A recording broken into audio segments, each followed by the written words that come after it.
Welcome to VPI Documentaries, a video series as part of the Federal Highway Administration's Everyday Counts virtual public involvement program.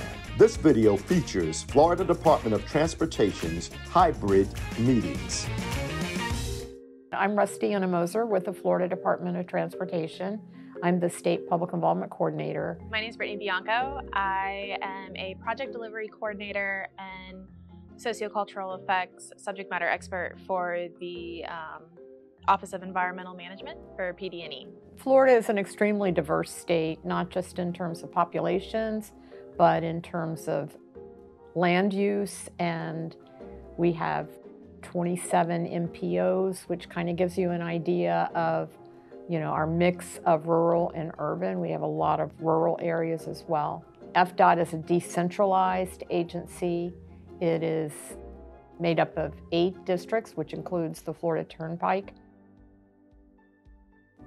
In the middle of March, when we were told to start working from home, the public involvement team realized that we needed to have a way to continue our project schedule. We surveyed a variety of different tools and decided that the department already had GoToWebinar, and that was the tool that we agreed that we would use for virtual public meetings. So we did a lot of virtual public meetings, and that kind of gave us a practice in how to get comment and take comment, how to engage with people, and how to gave the districts practice in how to use the platform of GoToWebinar in doing public engagement. I think it was in about December of 2020 that we started doing face-to-face and virtual.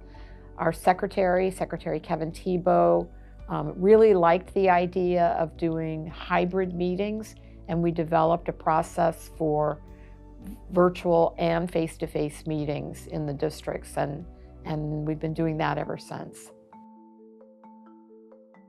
Hybrid meetings for FDOT mean that there is a face-to-face component, traditional public meetings, but there's also an interactive virtual component. So the districts might use a website that may be up for a week and take public comments on the website, but that is not the extent of the virtual. Virtual also has to include interactive components. They'll have a website set up that's almost like a meeting room, and you can go in virtually and look at the different boards or the different presentation tools during what would be considered the open house component of an in-person meeting prior to the formal presentation. So it's a great way for the public who may not necessarily be there in person to still see and get as close to the same experience as they would on a computer or even on their phone. Many more people are attending virtually than are coming to the face-to-face meetings. We're seeing that in all types of meetings, in project meetings. We just went through a series of work program public hearings, and there were times where there might be just a handful of people that will come to the face-to-face meeting, but many more people engaging online. So we're seeing a lot of participation through the virtual process, and I think there are reasons for that. People are able to make the choice, but they're also able to decide when and how they participate. If they don't want to come to a meeting, if they don't want to come to a physical location, they don't have to. We put a lot more faith in the numbers of people who provide comments to us, whether they are provided in person or whether they're provided over the internet or through emails. So that's a bigger measure for us. Sociocultural effects is the examination of the people and the community resources that are present in a project area or in an area. So we have an idea of who's out there, and what's important to the people who are there. It's the impacts to those communities. So we do run a report that identifies the different block groups and the different census data to show who those populations are. And then that's all added into kind of when we look at public involvement, Are we reaching them the best way? Are there people who may not necessarily speak English who we need to make sure that we're outreaching to?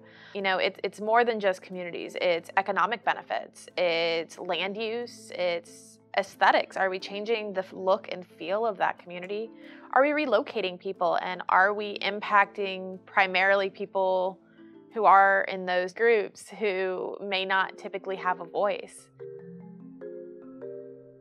In the department, we have a NEPA manual, and in the NEPA manual, we have a public involvement chapter.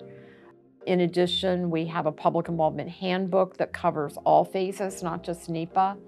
And then there's also guidance from the design phase as well. So we have a variety of different places where we provide guidance for different phases of a project, knowing that, for instance, in NEPA, or PD&E as we call it, public involvement is much more intense, much more structured than it is in other phases.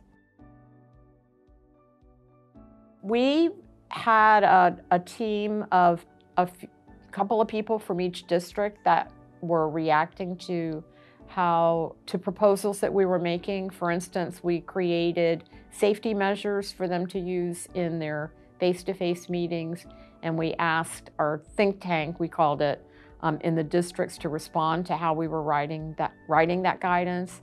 And we had a lot of input from folks in the districts to help, to kind of respond and react to what we put out there.